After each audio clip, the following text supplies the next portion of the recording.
Hello my dear students, welcome to the class. कैसे हो आप सभी बच्चों। हाइड्रोकार्बन यूनिट बेटे हम स्टार्ट कर चुके हैं। तो लास्ट लेक्चर तक अपना एल्केन्स कंप्लीट हो चुका है। Today we will start your alkenes. Okay, चलिए let us start. Alkenes as you know, सबसे पहले हम बात करेंगे बेटे इनके जनरल फार्मूला की। कि जनरल फार्मूला क्या है। This is CnH2n।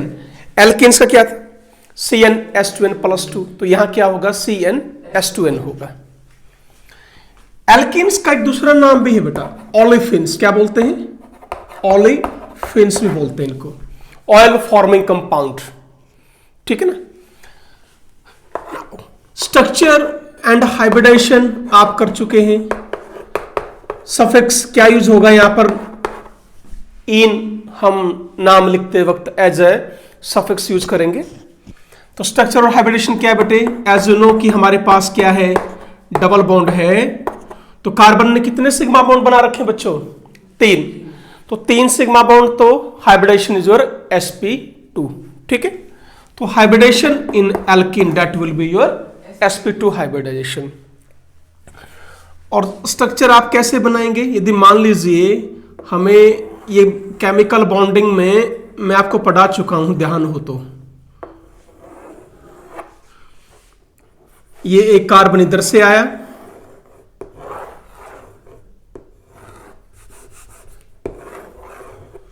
यहां पर कौन है, hydrogen, hydrogen, hydrogen, hydrogen. Clear है ना।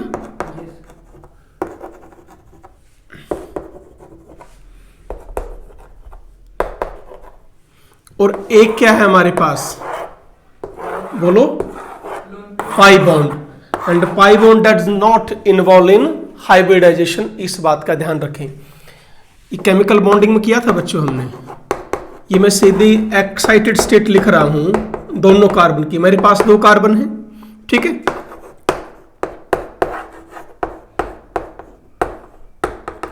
अब एक कार्बन ने क्या बनाया, सिग्मा बॉन्ड।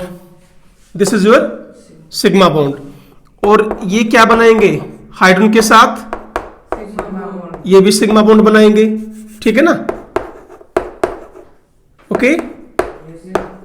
बच्चा ये क्या बनाएगा, डबल बॉन्ड की जगह बोलो बेटे पाई बॉन्ड। क्या बनाएगा, पाई बॉन्ड। तो सिग्मा बॉन्ड में कितने ऑर्बिटल इन्वॉल्व हुए हैं, 3, एक s और 2 p। So hybridation is what, sp2 hybridation. Clear है यहां तक। ओके। तो आइसोमेरिज्म हम कर चुके हैं बेटे सारा डिटेल में। तो एल्कीन्स में कौन कौन सी आइसोमेरिज्म हो सकती है, यदि हम बात करें स्ट्रक्चरल आइसोमेरिज्म की। तो स्ट्रक्चरल के अंदर कौन कौन सी हो सकती है, चेन पॉसिबल है, पोजीशन भी पॉसिबल है, डबल बॉन्ड की पोजीशन यदि चेंज हो जाए तो, और मेटामेरिज्म भी पॉसिबल है। ये ध्यान कीजिए, मैंने बताया था आपको, नॉन टर्मिनल यदि एल्कीन है तो उसमें मेटामेरिज्म हो सकती है। जैसे ये ले लिया मैंने। ठीक है। मेटामेरिज्म में क्या बताया था भाई, ये तो फंक्शनल ग्रुप मान लिया मैंने। फंक्शनल ग्रुप के दोनों साइड, इसका राइट, इसका राइट, इसका लेफ्ट, इसका लेफ्ट, क्या है ये, डिफरेंट आ जाए तो उसको हम क्या बोलते थे, मेटामर्स बोलते थे बेटे। ध्यान करो। ठीक है ना। फंक्शनल आइसोमेरिज्म भी यहां पर हो सकती है। रिंग चेन आइसोमेरिज्म भी हो सकती है। रिंग चेन किसके साथ शो करता है, एल्कीन। रिंग चेन आइसोमेरिज्म किसके साथ शो करेगा, बोलो भाई। एक तो रिंग होनी चाहिए ना, और एक क्या होना चाहिए, ओपन चेन। ओपन चेन तो मैंने क्या ले ली, एल्कीन एंड साइक्लो एल्केन। नहीं समझे। ये देखो एल्कीन प्रोपीन है, ये कौन है, साइक्लोप्रोपेन। दोनों का फॉर्मूला सेम है, दैट इज योर C3H6। पर एक क्या है, रिंग, एक क्या है, ओपन चेन। तो क्या बोल दोगे इनको, रिंग चेन आइसोमर्स बोल देंगे। इनको हम फंक्शनल आइसोमर्स भी बोल सकते हैं। They are also called functional because इसमें क्या है, डबल बॉन्ड, इसमें डबल बॉन्ड नहीं है। क्लियर हुआ? तो अमंग स्ट्रक्चरल आइसोमेरिज्म बेटे ये आपकी 5 टाइप की आइसोमेरिज्म हो सकती है। ठीक है, चलिए यदि हम बात करें अब नेक्स्ट स्टीरियो आइसोमेरिज्म की। स्टीरियो आइसोमेरिज्म में 3 आइसोमेरिज्म हमने पढ़ी हुई थी। एक पढ़ी थी बेटे कन्फर्मेशनल,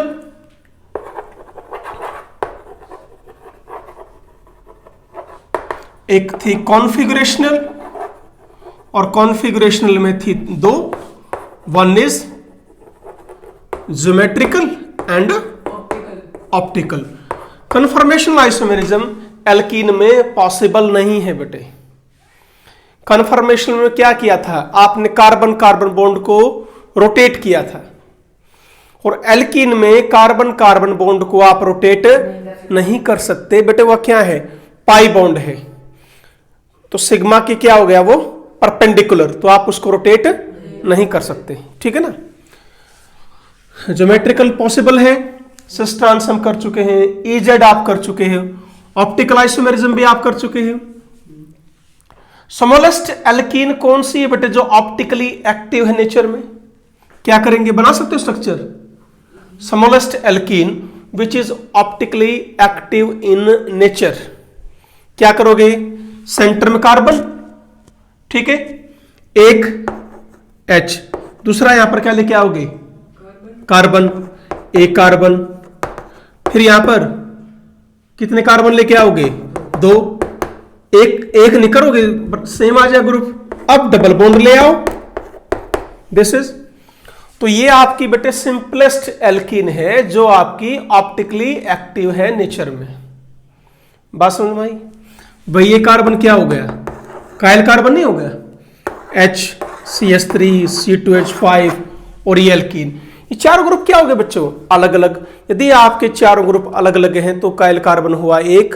और जहां पर मैंने आपको बताया था जिन भी कंपाउंड्स में सिर्फ एक कायल कार्बन होता है बेटे वो आपका 100% ऑप्टिकली एक्टिव होता है। याद आया? That's all about your isomerism. चलिए अब हम बात करेंगे प्रिपरेशन की। इंपॉर्टेंट है बेटे, आपकी रिएक्शंस पार्ट तो सारा इंपॉर्टेंट है, तो प्रिपरेशन की बात करते हैं। तो फर्स्ट आज आपकी रिएक्शन करेंगे हम by dehydrohalogenation of alkyl halide. ठीक है, by dehydrohalogenation of alkyl halides. बता सकते हो डिहाइड्रो हैलोजनेशन क्या हुआ? Removal of hydrogen and halogen. देखो मैंने बताया था बेटे आपको DE जहां लिखेंगे उसका क्या मतलब है, रिमूवल। किसका रिमूवल? हाइड्रो मतलब हाइड्रोजन, एंड किसका बेटे, halogen. Removal of hydrogen and halogen that is called dehydro halogenation. आया समझ में ये? ठीक है, चलिए। And it is an example of your mainly beta elimination है बेटे। बीटा एलिमिनेशन में करवा चुका हूं आपको, इंट्रोडक्शन दी थी बीटा एलिमिनेशन क्या होते हैं, या 1-2 एलिमिनेशन। जब आपको 2 ग्रुप हटाने हो, जो रिमूव करने हो, वो साथ कार्बन से यदि आप हटा रहे हो। बात समझ में आई बेटे? देखो ये क्या था, याद करो, HX, भाई बेस आया था यहां H पॉजिटिव, ये कौन सी एलिमिनेशन थी, अल्फा, यानी 1-1 एलिमिनेशन। यहां क्या कर रहे हो आप, HX रिमूव कर रहे हो, H यहां से, X यहां, यानी साथ कार्बन से, एडसेंट कार्बन से। तो बेटे इसको हम क्या कहेंगे, this is the case of beta elimination, और 1-2 एलिमिनेशन आप इसको बोल सकते हो। क्लियर हुआ है? फिर यहां पर हमें बेस की जरूरत पड़ेगी बेटा।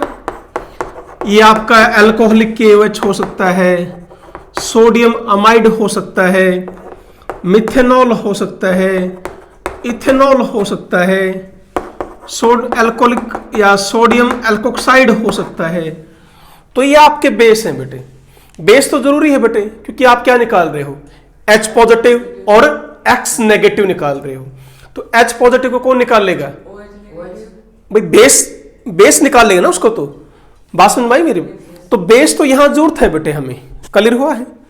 तो इस रिएक्शन का नाम क्या हो गया, dehydrohalogenation, removal of hydrogen and halogen from alkyl halide to form what, alkene. क्या बना product, alkene, in the presence of base. तो that is your dehydrohalogenation and example of beta elimination और 1,2 एलिमिनेशन। बढ़े आगे, अब इसको डिटेल से देखते हैं बेटा।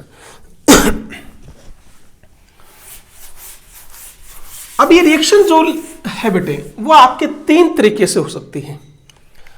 एक तो पहला है बेटे यूनिमॉलिक्यूलर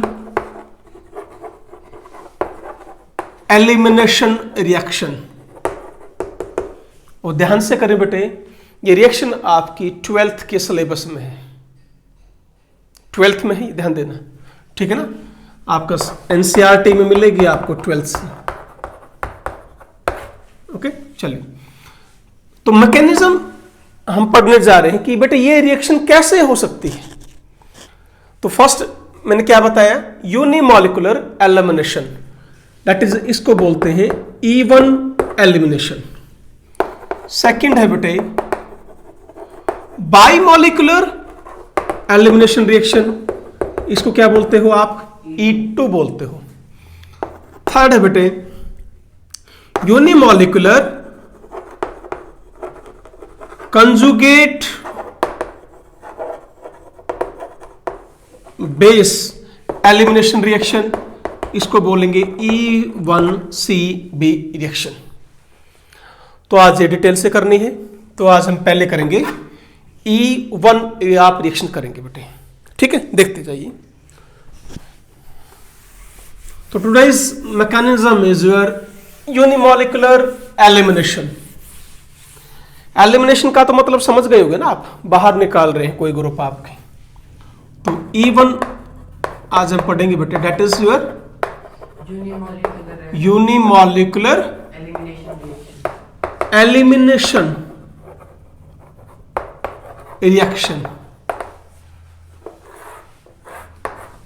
सबसे पहले आप ये देखो, मेरे पास यहां पर 2 टाइप के मॉलिक्यूल्स हैं, एक तो एल्काइल हैलाइड, दूसरा है मेरे पास बेस।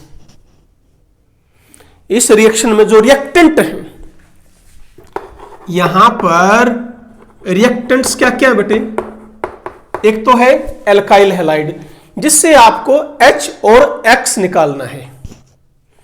वो H और X निकलेगा किसकी हेल्प से, बेस की हेल्प से।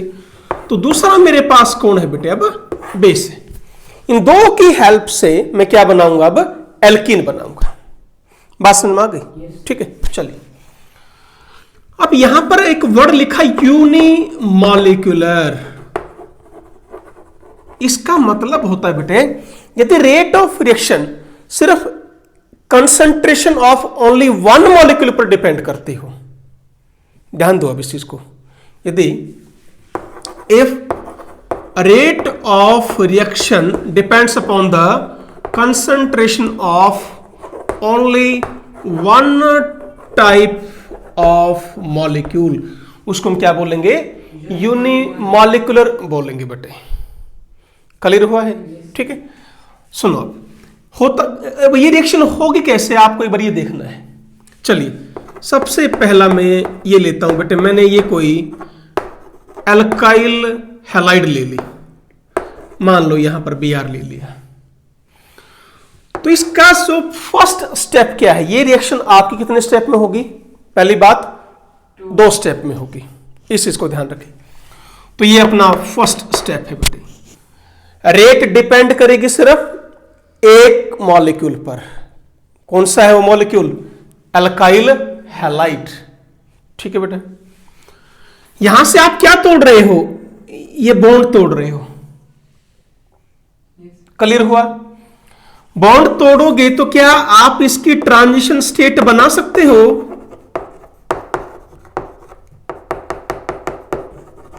बोलो, क्योंकि क्या मैंने क्या बता रखा हमेशा बेटे, ट्रांजिशन स्टेट में बॉन्ड डैश फॉर्म में दिखाना है।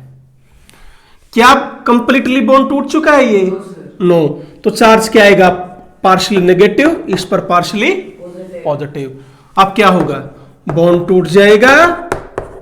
अब यहां पर क्या आया? फुल्ली पॉजिटिव, और इस पर बेटे फुल्ली नेगेटिव। बोलो, ये स्टेप जो है बेटा, ये आपका स्लो स्टेप है, और स्लो स्टेप हमेशा क्या होता है? Rate determining step. ये मैं आपको समझा चुका हूं ऑलरेडी। क्लियर हुआ यहां तक? क्वेश्चन अराइज ये हुआ बेटे कि ये जो स्टेप है स्लो क्यों है? क्योंकि आप बॉन्ड तोड़ रहे हो। ये स्टेबल है, अपने आप तो नहीं टूटेगा। आपको क्या करना पड़ेगा? हीट करना पड़ेगा, इसको गर्म करना पड़ेगा। टेम्परेचर यहां पर जनरली आपका ग्रेटर देन हमें 25 डिग्री सेल्सियस चाहिए, तो गर्म करना पड़ेगा। अपने आप ये बॉन्ड नहीं टूटेगा बेटे, इसलिए ये स्टेप क्या है? स्लो स्टेप है। बात समझ में आ गई? क्या बना? कार्बन पर चार्ज क्या है? तो क्या बोलते हैं उसको? हाँ, कार्बोकैटायन। क्या बोलोगे? Carbocation. It will be formed as a reactive intermediate. Clear हुआ? अब सेकंड स्टेप में आप क्या करोगे? वो जो कार्बोकैटायन आया है, ये मेरे पास ये कार्बोकैटायन रहा बेटे, अब क्या आएगा? बेस। बेस यहां से क्या छीन लेगा? बोलो, H पॉजिटिव। H पॉजिटिव लेगा तो ये बॉन्ड कहां आ गया? इधर। क्या बन गया?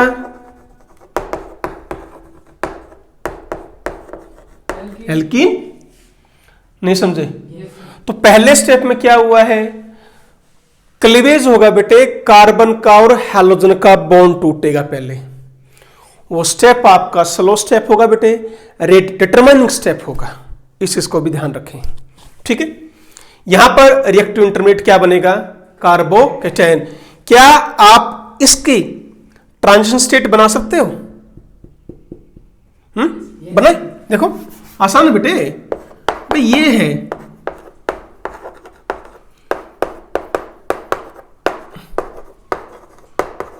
पहले बताओ क्या ये बॉन्ड बन चुका है कंप्लीटली?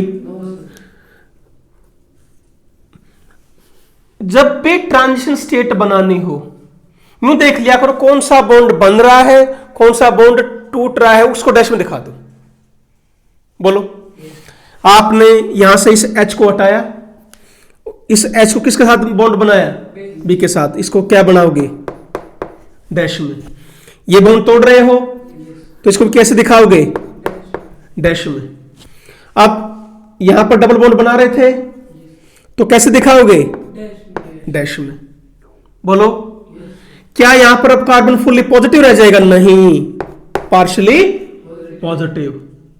बोलो, नहीं आया समझ में? तो ये क्या बन गई बेटे? इसकी ट्रांजिशन स्टेट बन गई। That is your product. बोलो, क्लियर हुआ? तो E1 reaction that will be proceed by 2 steps. ध्यान रखो बेटे। First step is what? Cleavage of carbon halogen bond to form carbocation. Second step में क्या होगा? कार्बोकैटायन से बेस क्या काम करेगा बेटे? H पॉजिटिव छीन लेगा उससे, और प्रोडक्ट क्या बन जाएगा? एल्कीन बन जाएगा। बोलो, आ गया समझ में? ठीक है, चलो आगे बढ़ो। तो इस तरह ये था मैकेनिज्म इस रिएक्शन का। ओके,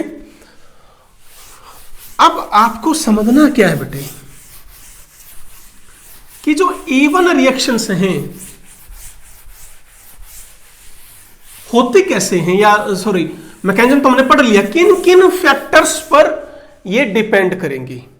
अब आपको ये देखना बेटे कि कौन कौन से फैक्टर हैं जिनके ऊपर इवन रिएक्शन डिपेंड करती है। ठीक है, तो हमने क्या पढ़ा सबसे पहले तो बेटे कि भाई ये जो रिएक्शन है आपकी क्या थी? यूनिमोलिकुलर थी। तो रेट सिर्फ किसके ऊपर डिपेंड कर गया था? कंसंट्रेशन ऑफ किसकी? Alkyl halide. जितनी कंसंट्रेशन ज्यादा होगी किसकी बेटे? एल्काइल हैलाइड की, रेट उतना ही फास्ट होगा। बोलो समझ में आया? तो ये रिएक्शन जो है बेटा, it is an example of what? First order reaction. क्या बेटा? ये फर्स्ट ऑर्डर रिएक्शन। एक नई टर्म आई है आज शायद। तो जो भी रिएक्शन बेटे आपकी जिनका रेट एक मॉलिक्यूल पर डिपेंड कर रहा है, जैसे यहां पर हम concentration depend upon, sorry, rate depend upon concentration of alkyl halide, तो ऐसी रिएक्शन क्या कहलाती हैं? फर्स्ट ऑर्डर कहलाती हैं। जो दो पर डिपेंड कर जाए उसको सेकंड ऑर्डर बोलते हैं, तीन पर डिपेंड कर जाए थर्ड ऑर्डर बोलते हैं। डिटेल में बेटे आप 12th में पढ़ोगे केमिकल काइनेटिक्स के अंदर। क्लियर हुआ? हाँ, रेज टू पावर 1 ही आना चाहिए बेटे, ध्यान देना। ठीक है, आगे बढ़ो। इसका मतलब क्या हुआ बेटे यहां पर? कि यहां पर जो रेट ऑफ रिएक्शन है वो does not depend upon what? Concentration of base. बोलो, क्या स्लो स्टेप में कहीं भी बेस नजर आया था आपको? वो कौन से स्टेप में आया था? सेकंड स्टेप में, जो कि एक फास्ट स्टेप था। भाई फर्स्ट स्टेप में क्या बना? कार्बोकेटाइन। फिर वहां से सेकंड स्टेप में बेस ने क्या बाहर निकाल लिया? H positive. वो स्टेप क्या होगा बेटे? फास्ट, क्योंकि कार्बोकेटाइन किस में चेंज हो रहा है? एल्कीन में। लेस स्टेबल मोर स्टेबल में जाके चेंज हो गया, तो वो स्टेप क्या हो गया आपका? फास्ट स्टेप हो गया। बात समझ में आई? ठीक है, तो यहां पर बेटे जो रेट ऑफ रिएक्शन है ना तो कंसंट्रेशन पे डिपेंड करेगा, पहली बात तो बेस की जो कंसंट्रेशन उस पर डिपेंड करेगा ही नहीं। अब यहां क्वेश्चन आ सकता है बेटे इस तरह, इसलिए बेटे यहां पर जो बेस यूज किया जाता है वो जनरली हम वीक बेस यूज करते हैं। फॉर एग्जाम्पल लाइक बेटे मिथेनॉल है, इथेनॉल है या वाटर है बेटे, वो भी एक बेस का काम करता है। जो वीक बेस होते हैं उनको हम यूज करते हैं। क्वेश्चन अब ये आ गया कि सर हम वीक बेस यूज क्यों करें? क्या हुआ था यहां पर? पहले ये बॉन्ड टूटा है, फिर H पॉजिटिव निकला है, ऐसा ही हुआ था ना? यदि आप स्ट्रॉन्ग बेस ले लोगे, यदि बेस की पावर ज्यादा है बेटे, उसकी पावर स्ट्रॉन्ग है, तो पहले ही H पॉजिटिव पर अटैक कर देगा वो। नहीं समझे मेरी बात? यहां ये बेस क्या है? वीक है। ये वीक बेस है बेटे, इसलिए इजिली ये यहां पर इस H पॉजिटिव पर अटैक नहीं कर रहा है, कमजोर है ये। अल्टीमेटली तो बेटा इसको अटैक करना है तो H पॉजिटिव पर ही है। मेरी बात समझने की कोशिश करो। क्या ये रिएक्शन ऐसे नहीं हो सकती थी? देखो मैं एक जनरली एक इक्वेशन बता रहा हूं भाई। हो सकता था कि बेस पहले अटैक करे किसके ऊपर? बोलो, H पॉजिटिव के ऊपर। क्या छीन लेता है यहां से? H positive. जब ये H पॉजिटिव छीनेगा तो ये बॉन्ड यहां आएगा और तब जाकर क्या बाहर निकलेगा? X negative. बोलो, तो बेटे यहां पर जो आप बेस यूज कर रहे हो बच्चों, वो वीक बेस है बेटे, वो इजिली H पॉजिटिव नहीं छीन पा रहा है। बात समझ में आ गई? ठीक है, वो क्या कर रहा है? वो वेट कर रहा है। किसकी वेट कर रहा है बेटे? वो भाई इसकी वेट कर रहा है कि कब ये टूटे। इसके टूटने से क्या बना? कार्बोकेटाइन बना। फिर ले लेगा यहां से H पॉजिटिव। क्यों ले लेगा फिर इजिली? क्योंकि कार्बोकेटाइन की टेंडेंसी है क्या? वो इजिली H पॉजिटिव दे देगा। अब इसको बेटे, इस बेस को इससे क्या मिल गई? हेल्प मिल गई। बात समझ में आई? क्योंकि ये चाहता है कार्बोकेटाइन, क्या चाहता है बेटे कार्बोकेटाइन? कि मैं एल्कीन में जाकर चेंज हो जाऊं। क्यों? एल्कीन ज्यादा स्टेबल है और खुद ये कम स्टेबल है। आई बात समझ में? तो इसलिए बेटे ये अब यहां से छीन पा रहा है। तो यहां पर जो बेस यूज होते हैं वो कैसे होते हैं? Weak base. यदि आपने स्ट्रॉन्ग बेस ले लिया तो ये बॉन्ड पहले नहीं टूटेगा, ये बाद में टूटेगा। वो आपको मैं नेक्स्ट जो आएगा ना E2 उसमें समझाऊंगा। तो पहले ये बताओ यहां पर जो बेस यूज कर रहे हैं वो वीक यूज किए जा रहे हैं, ये समझ में आ गया क्यों? बोलो, क्लियर हुआ? यानी वीक वेट करेगा, किसकी वेट करेगा भाई? पहले कौन सा बॉन्ड टूटे? CX बॉन्ड टूटे ताकि कार्बोकेटाइन बने और फिर ये जल्दी से क्या दे दे? H पॉजिटिव, ताकि ये किस में कन्वर्ट हो जाए? एल्कीन में। बोलो बेटा, क्लियर हुआ? तो क्या बताया यहां पर? Example of first order, rate depend upon concentration of alkyl halide. Base कैसा यूज किया जाएगा? Weak base. Any doubt? Sure? चले।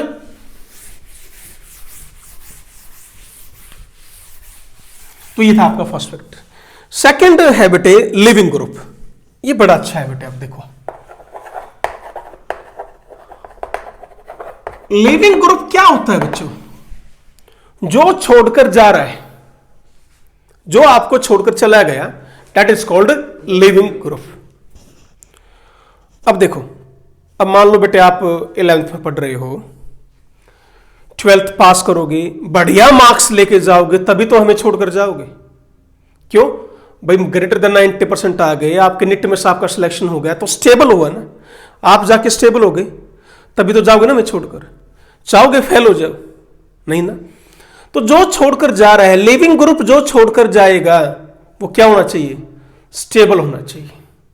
स्टेबल होगा तभी वो रिएक्टेंट को छोड़कर जाएगा, अदरवाइज नहीं छोड़ेगा। एवरीवन वांट्स स्टेबिलिटी, चाहे वो आपका लिविंग थिंग्स है बेटे, चाहे आपकी वो नॉन लिविंग थिंग्स है। बोलो, मेरी बात समझ में आ रही है मैं क्या कह रहा हूं? बोलो। तो बेटे लिविंग ग्रुप को, अच्छा लिविंग ग्रुप कौन सा होगा? जो क्या होगा? स्टेबल होगा, पहली बात। अब यहां पर लिविंग ग्रुप कैसा है? इसके ऊपर चार्ज नेगेटिव है। बोलो, X नेगेटिव। तो यहां पर लिविंग ग्रुप के पास चार्ज क्या है बेटे? नेगेटिव है। अब एक बात तो,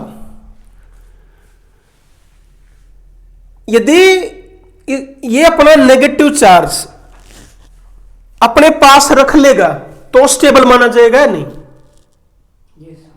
बोलो भाई, यदि इसने नेगेटिव चार्ज दे दिया तो क्या स्टेबल हो जाएगा? ये नहीं। तो बेटे ये स्टेबल कब माना जाएगा? बोलो, जब इसका नेगेटिव चार्ज या जो चार्ज जो है इसी के पास रहे। बोलो, क्लियर हुआ है? अब एक बात बताओ, यदि ये चार्ज इसके ऊपर नेगेटिव है तो क्या ये एक बेस का काम कर सकता है? क्लियर हुआ है? भाई चार्ज नेगेटिव है तो बेटे बेस का काम करेगा। अब बेस दो टाइप के हैं, एक है स्ट्रॉन्ग बेस, एक है वीक बेस। स्ट्रॉन्ग बेस किसको बोलते थे? जो आपको इजीली इलेक्ट्रॉन दे दे। वीक बेस जो इजीली ना दे। बोलो, क्लियर हुआ? तो बेटा ये कैसा हो बेस होना चाहिए? वीक या स्ट्रॉन्ग? बोलो, कैसा होना चाहिए? वीक होना चाहिए, क्योंकि वीक होगा तो ये चार्ज इसी के पास रह जाएगा, और चार्ज इसी के पास रह गया तो बेटा ये स्टेबल माना जाएगा। क्लियर हुआ? ये किसी पर अटैक नहीं करेगा। बात समझ में आ गई? इसकी रिएक्टिविटी कम होगी, और रिएक्टिविटी कम होती है तो स्टेबिलिटी ज्यादा होती है। इस चीज का ध्यान रखो। बोलो, तो क्या ध्यान देना है? यहां पर जो लिविंग ग्रुप है वो क्या है? जनरली एक एनायन है। क्या है वो? एनायन है। एनायन है तो काम किसका कर रहा है? वो बेस का काम कर रहा है। तो वो क्या होना चाहिए? वीक बेस होना चाहिए बेटे।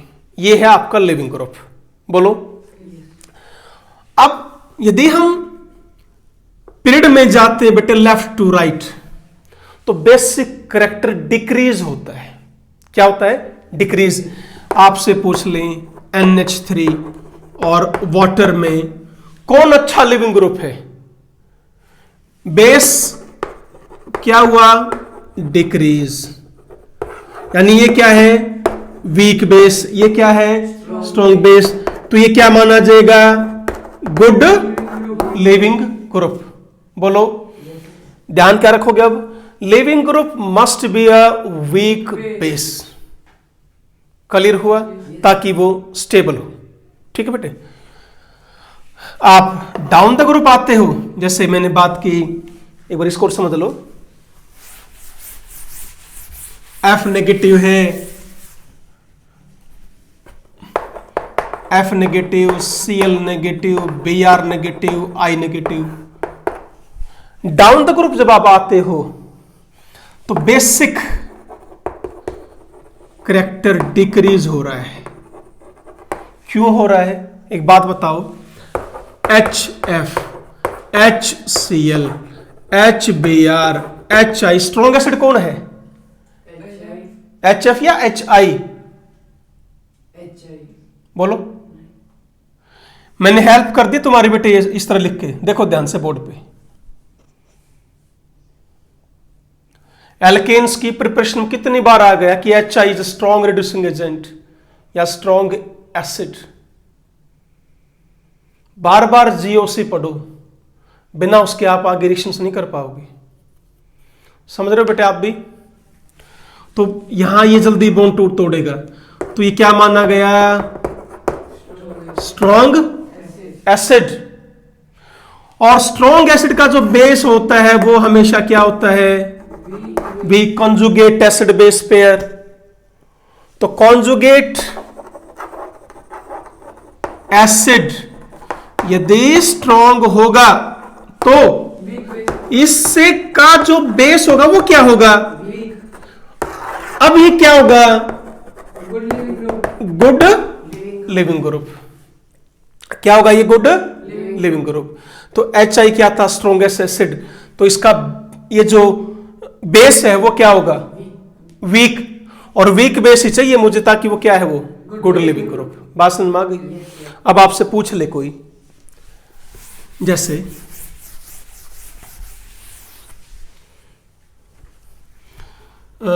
यूं ही पूछ लिया बेटे आपसे, भाई बताओ किसकी एलिमिनेशन फास्ट होगी? बोलो। First one. बात समझ में आ गई?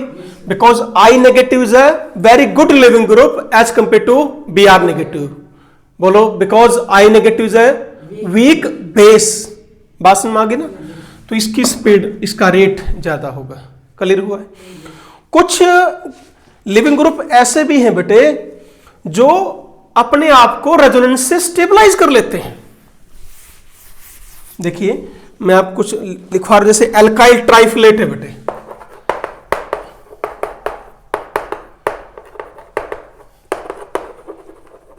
एल्काइल ट्राइफलेट। एक बात बताओ, यदि मैं यहां से जैसे R, इसको X मान लो बेटे। अब क्या मान लिया? इसको X मान लिया। इसको तोड़ दो तो क्या बना? R पॉजिटिव, O पर चार्ज नेगेटिव। ये तो बहुत बढ़िया लिविंग ग्रुप हो गया। क्यों हो गया बेटे? ये खुद क्या हो गया? Highly resonance stabilize. तो क्या ये वीक बेस नहीं हो गया? बोलो, क्या इलेक्ट्रॉन दे पाएगा ये? और वीक बेस है तो क्या है? It's a very good living. बेटे बात ऐसे समझनी है, जब ये छोड़कर इसको गया है, ये बना है, क्या ये स्टेबल हुआ है या नहीं हुआ है? ये बताओ पहले। तो लिविंग ग्रुप वही बढ़िया होता है बेटे जो छोड़कर चला जाए और वो स्टेबल हो। यदि वो छोड़कर जा रहा है और अनस्टेबल हो गया तो वो आप, that is not a good leaving group. बोलो। तो बेटा लिविंग ग्रुप सबसे बढ़िया कौन होगा? जो स्टेबल होगा, और दूसरी बात वो वीक बेस होगा। ये दो बातें याद रख लो। बोलो। तो जैसे नेक्स्ट है बेटे आपका एल्काइल टोसाइलेट है। एल्काइल टोसाइलेट, एल्काइल ब्रोसाइलेट है बेटे। यहां सी इस तरीके से बी आर कर दो। ये सारे वो हैं बेटे which are very good living group. ठीक है, तो ये क्या था, एल्काइल टोसाइलेट, ये क्या था, एल्काइल ब्रोसाइलेट। ठीक है, इसको OTS से शो कर सकते हैं, इसको OBR से शो करते हैं बेटे। ठीक है, इसको OTF से शो करते हैं। एक और दे रखा है जैसे बेटे एल्काइल मेसाइलेट है बेटे, RO, तो ये बेटे एल्काइल मिसाइलेट। ध्यान क्या दोगे, सारे के सारे बड़े अच्छे लिविंग ग्रुप हैं। क्यों हैं, हटाओ R पॉजिटिव को, चार्ज आ गया नेगेटिव, क्या हो गया, रेजोनेंस। नहीं समझ में आया, सारे के सारे क्या हो रहे हैं, रेजोनेंस स्टेबलाइज। तो ये सारे के सारे क्या है बेटे, वेरी गुड लिविंग ग्रुप। सबसे बढ़िया लिविंग ग्रुप ये है बेटे आपका। यदि X आपका ये दे रखा हो तो रेट ऑफ रिएक्शन सबसे फास्ट होगी बेटा इसमें, इस चीज का ध्यान रखें। देखो रेजोनेंस, रेजोनेंस। दूसरी बात, हाईली इलेक्ट्रोनेगेटिव CF3, 3 फ्लोरीन जुड़ गए, क्या करेगा ये, इस इलेक्ट्रॉन को बड़ी जल्दी अपनी तरफ अट्रैक्ट करेगा, जाने नहीं देगा किसी के पास भी। बात समझ में आई बेटे। तो ये आपका सबसे बढ़िया क्या है बेटे, लिविंग ग्रुप है, ध्यान रखना। कौन, एल्काइल ट्राइफ्लेट, OTF। क्वेश्चन आ जाता है बेटे कई बार, ध्यान देना। क्यों है सबसे बढ़िया लिविंग ग्रुप, पहली बात तो रेजोनेंस, दूसरी बात स्ट्रॉन्ग माइनस आई इफेक्ट, क्या करेगा, इस इलेक्ट्रॉन को अपनी तरफ खींच लेगा, जाने नहीं देगा। वीक बेस बन गया, गुड लिविंग ग्रुप बन गया। बोलो क्लियर हुआ बेटे। चलो मैं आगे। ठीक है, चलिए एक ऑर्डर दे रखा है बेटे, यदि हम ऑर्डर में लगाएं इनको, ठीक है, यदि आप ऑर्डर में भी लगाते हैं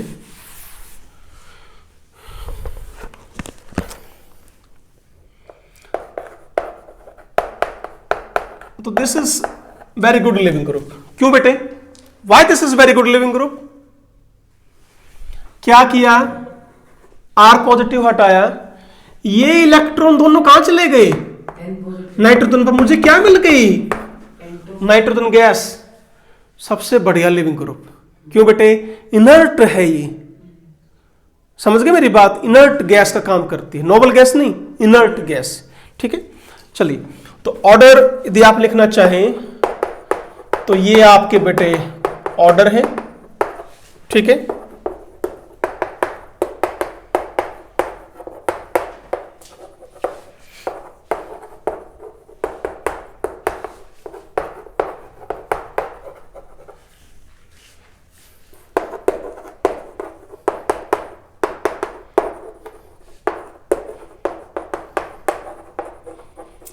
वैसे कम ही आता है बेटे इस तरह के ऑर्डर। ठीक है, फिर भी दे रखा था मैंने, इसलिए लिखवा दिया तुम्हें।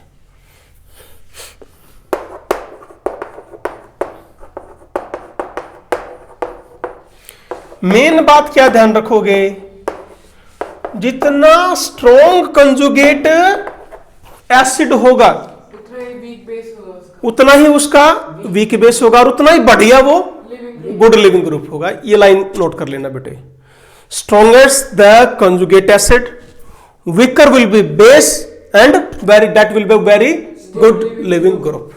ओके, चले आगे। ठीक है, ओके बेटे, नेक्स्ट आगे बढ़ते हैं।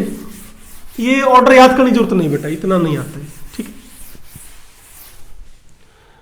अच्छा जी, थर्ड बात करते हैं बेटे, यदि मेरे पास दे दी आइसोमेरिक एल्काइल हैलाइड, आइसोमेरिक का मतलब प्राइमरी, सेकेंडरी, टर्शरी, आपसे पूछ लिया किसकी रिएक्शन फास्ट होगी, टुवर्ड्स इवन। बेटे यही पूछ लिया क्वेश्चन, भाई ये है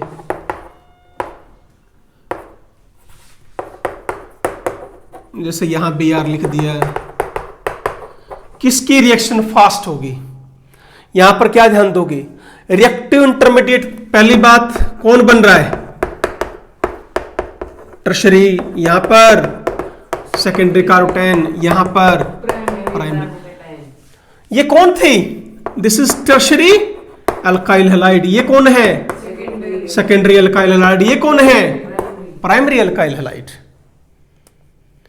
तो यहां पर बेटे फर्स्ट स्टेप में आपका कार्बोकेटायन बन रहा था एज ए रिएक्टिव इंटरमीडिएट, और हम जब रिएक्टिव इंटरमीडिएट मैंने शुरू किए थे क्या बताया था आपको कि rate of reaction directly proportional to stability of reactive intermediate.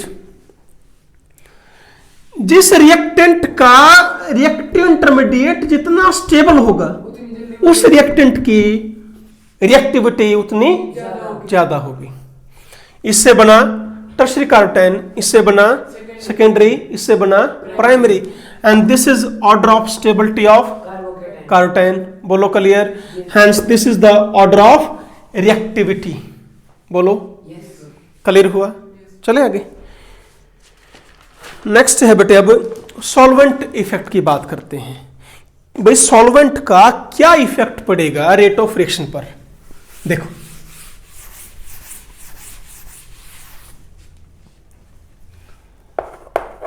Fourth factor solvent effect. क्या बॉन्ड तोड़ रहे हो? सबसे पहले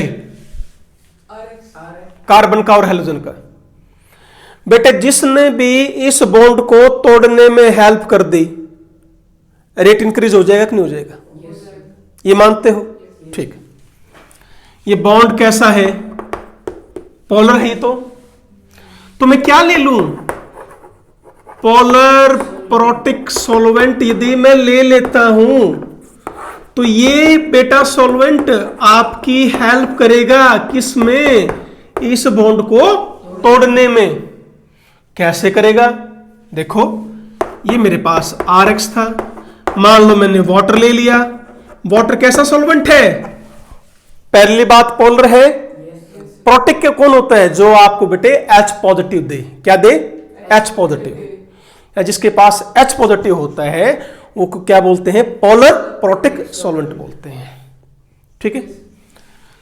ये क्या बना लेगा? इसके साथ अट्रैक्शन करने की कोशिश करेगा। बात समझे? यहां पर क्या है? Partial negative. यहां पर क्या है? अब वाटर ने घेर लिया इसको बेटे, तो वाटर क्या करेगा? इसके साथ अट्रैक्शन करने की कोशिश करेगा, इस X को खींचने की कोशिश करेगा। यदि खींचने की कोशिश करेगा तो क्या ये बॉन्ड टूटना स्टार्ट नहीं हो जाएगा जल्दी? बोलो। तो एक काम तो इसने ये किया कि बॉन्ड को तोड़ने में हेल्प कर दिया आपकी। क्लियर हुआ? दूसरा काम, जब इसने X नेगेटिव को कंप्लीटली तोड़ दिया तो बेटे इसने इसको सॉल्वेट कर दिया। सॉल्वेट समझते हो?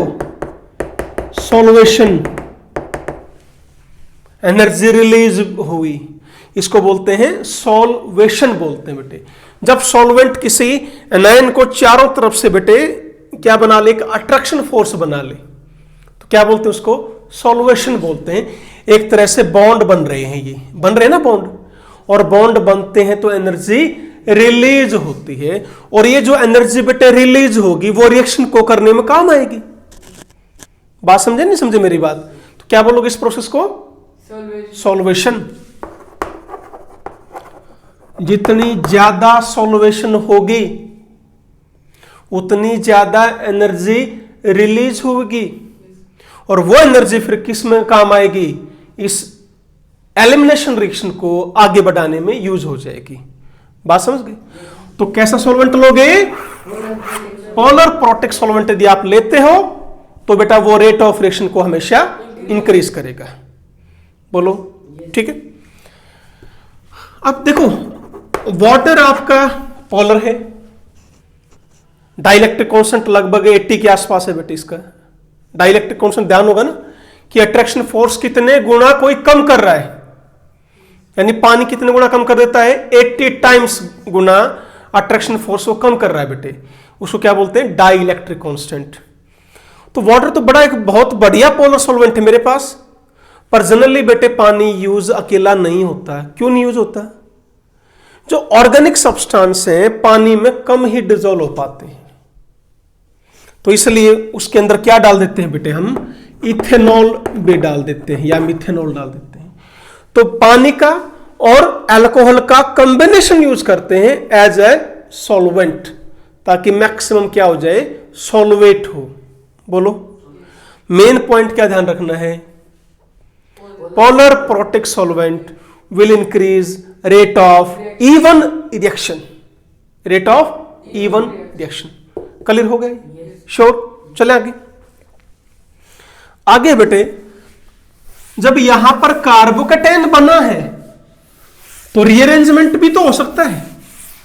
बोलो भाई, यहां पर कार्बोकेटेन नहीं बना था पहले स्टेप में, तो हेयर अब मैं क्वेश्चन करवाऊंगा 5-7, तो रीअरेंजमेंट प्रोडक्ट्स भी बन सकते हैं। ये क्वेश्चन से समझाएंगे, टेंशन मत लीजिए। लास्ट पॉइंट है बेटे कि जो एलिमिनेशन रिएक्शंस होती है वो रीजियोसेलेक्टिव होती है एंड ऑल्सो स्टीरियोसेलेक्टिव। क्या होती हैं? रीजियोसेलेक्टिव भी होती हैं और स्टीरियोसेलेक्टिव भी। ये भी पहली बार वर्ड आया है अपना कि रीजियोसेलेक्टिव क्या होती हैं और स्टीरियोसेलेक्टिव क्या होती हैं। पहले इसी को देखते हैं अब, ठीक है। देखो अब एक क्वेश्चन देता हूं बेटे मैं तुम्हें।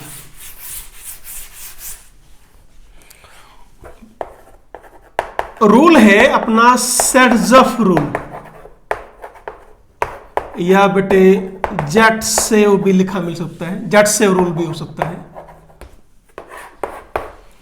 ये क्या कह रहा है बेटे, जब मेरे पास पॉसिबिलिटी हो 2 टाइप के हाइड्रोजन हटाने की, ठीक है, वहां पर ये रूल पहली बात तो वहां लागू होगा। कैसे? सुनो, मैंने ये ले लिया, ठीक है, इसको मैं एक बार यहां लिख रहा हूं बेटे दोबारा।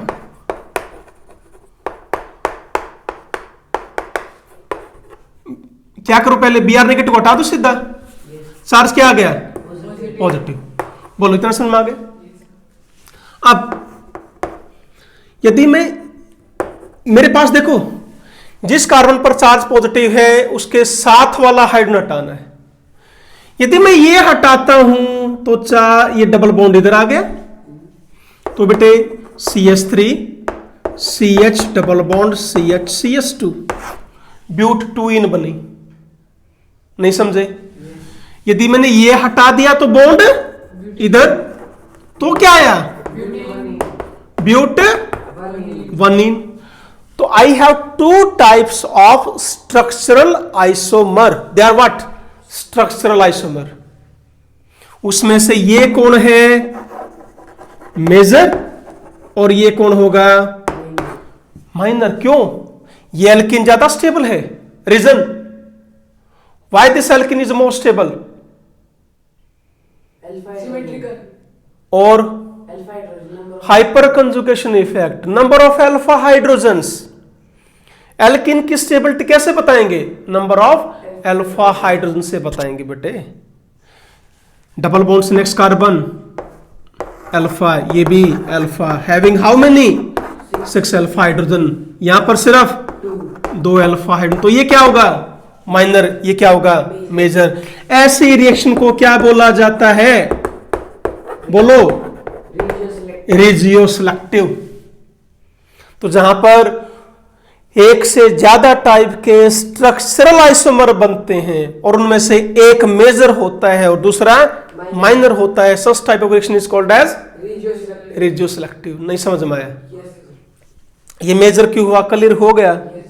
ड्यू टू मोर स्टेबिलिटी, इसकी स्टेबिलिटी ज्यादा है।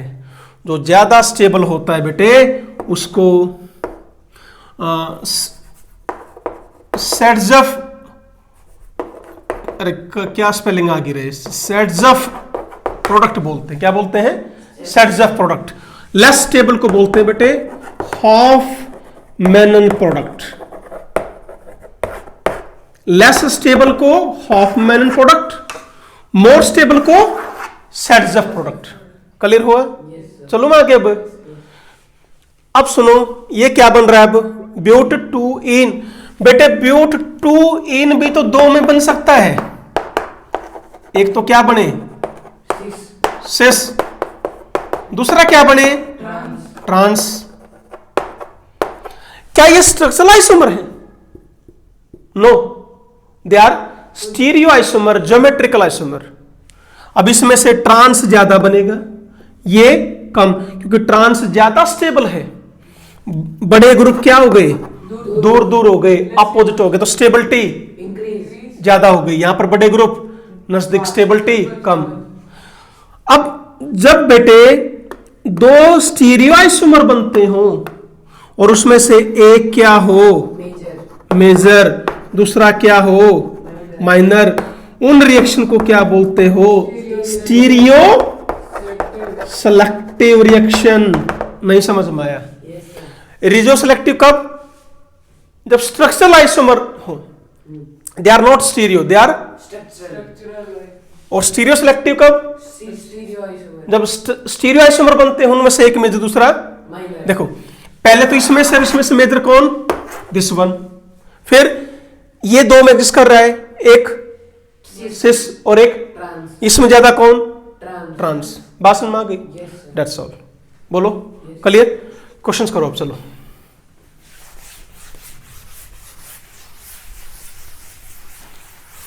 अब 2-4 क्वेश्चन कर लो, E2 कल करेंगे बेटे।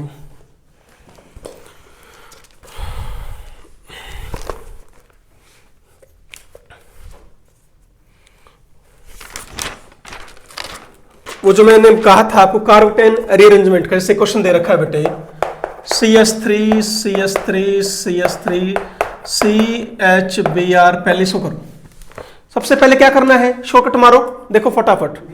Br नेगेटिव को हटा दो पहले, ए लो, हटाया, चार्ज पॉजिटिव। उसके साथ कोई हाइड्रोजन होना चाहिए था, है ही नहीं। क्या बाहर निकलेगा? कुछ भी नहीं। इसका मतलब क्या रिएक्शन हो पाएगी? नहीं होगी। रिएक्शन पर ये CH3 इधर आएगा, क्यों? सेकेंडरी कार्बोकेटाइन किस में कन्वर्ट हो जाएगा? ये टर्शरी कार्बोकेटाइन में। रीअरेंजमेंट पढ़ाया था या नहीं पढ़ाया था? बोलो। अब जिसके पास कार्बन पर चार्ज पॉजिटिव है उससे नेक्स्ट हाइड्रोजन हटाना है आपको। इसके पास भी ये रहा हाइड्रोजन, ये भी हट सकता है, ये भी हट सकता है। यदि मैं ये हटा रहा हूं, ध्यान से, अब आपको ये बताना है कौन सी एल्कीन मेजर है। यदि मैंने ये हटा दिया,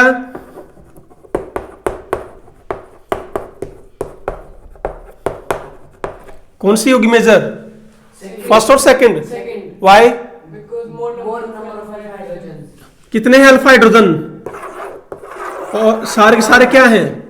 अल्फा ही है। तो हियर, तो this is called Saytzeff product, this is called Hofmann product. कर लोगे? ठीक है, चलो।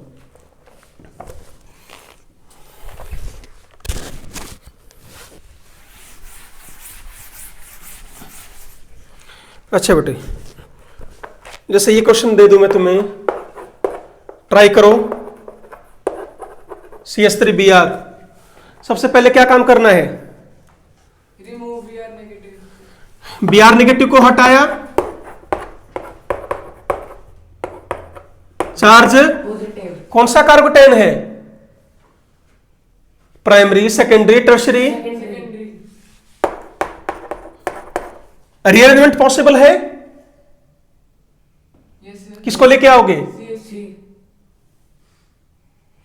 CH3 को यहां ले आए तो बेटे कैसा बड़ा कार्बोकेटाइन ये? अरे इसको लेके आओ, हाइड्राइड को।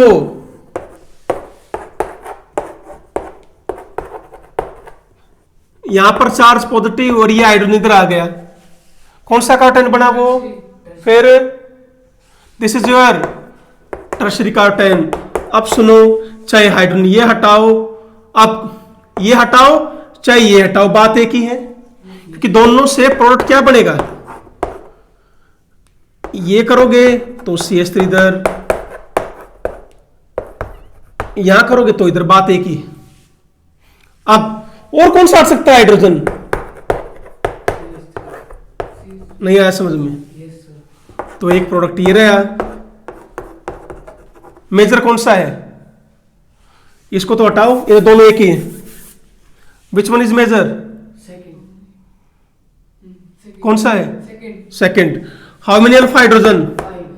3, 2 5, आगे आओ, और 2 7। Major minor.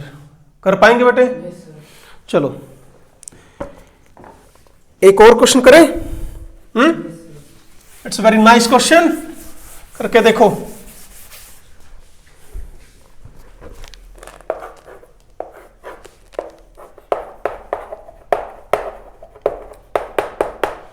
कार्ब कटेन रीअरेंजमेंट की आज बेटे प्रैक्टिस कर लो एक बार, क्या है करके देखो इसको। शाबाश, चलो।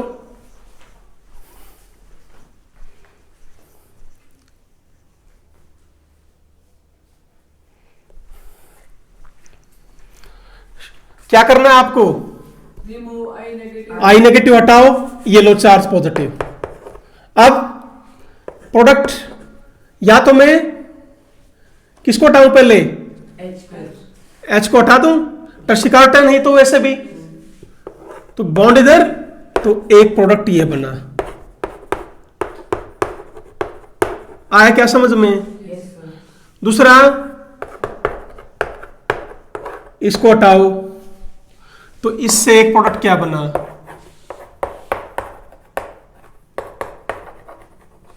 बताओ, क्लियर हुआ? इनमें से ना मेजर तो और कोई है अभी? मेजर अभी ना ये है ना ये है। कैसे? सुनो बेटा, बताओ। यही लिख दिया मैंने इधर।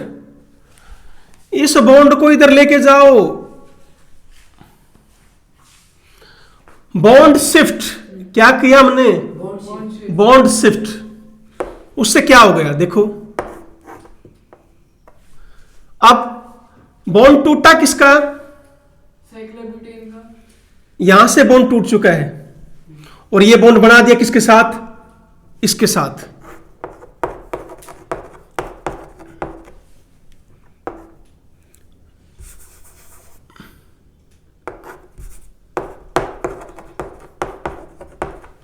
भाई ये था ना, मैंने क्या किया? अब इस बॉन्ड को तोड़ के मैंने कहां मिला दिया? इसके पास। अब इसके ऊपर चार्ज क्या रह गया? पॉजिटिव। क्यों रह गया पॉजिटिव? बॉन्ड तोड़ दिया, चार्ज पॉजिटिव। रिंग में कितने आ गए अब? 1 2 3 4 5। बोलो। नहीं आया क्या समझ में? अब यहां पर चार्ज भाई देखो ना, 1 2 3 4 5। 1 2 3 4 5। एक कार्बन पर क्या है? 2 CH3। उस नेक्स्ट कार्बन पर चार्ज क्या है? पॉजिटिव। अब फिर आ जाओ, ये है सेकेंडरी। क्या करूं मैं? Methyl shift. क्यों करूं?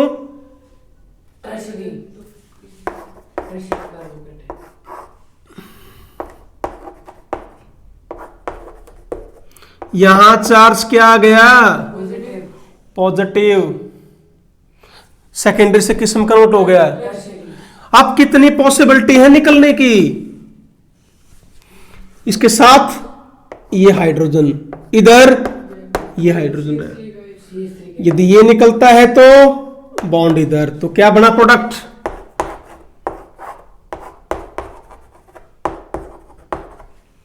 बोलो। यदि ये निकला तो बॉन्ड इधर। कौन सा मेजर? लेफ्ट और राइट? राइट। राइट। कौन सा है? कितने हैं alpha hydrogen? 10। Count the number of alpha hydrogen. कितने हैं? 10। डबल बॉन्ड से नेक्स्ट कार्बन 3 3 6 और 2 8 2 10। That is your major product. आया क्वेश्चन समझ में? ध्यान से करो, ठीक है? चलो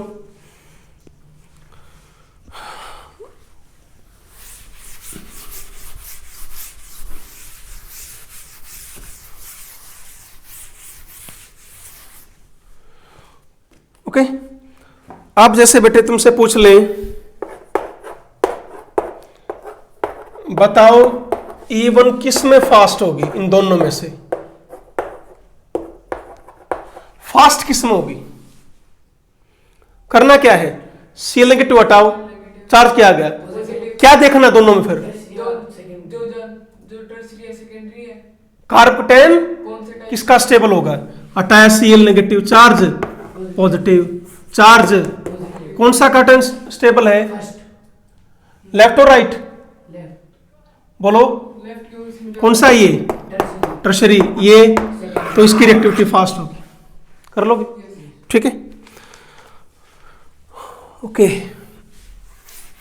तो इस तरह के क्वेश्चन आएंगे बेटे आपके। जैसे मैं एक और पूछ लेता हूं,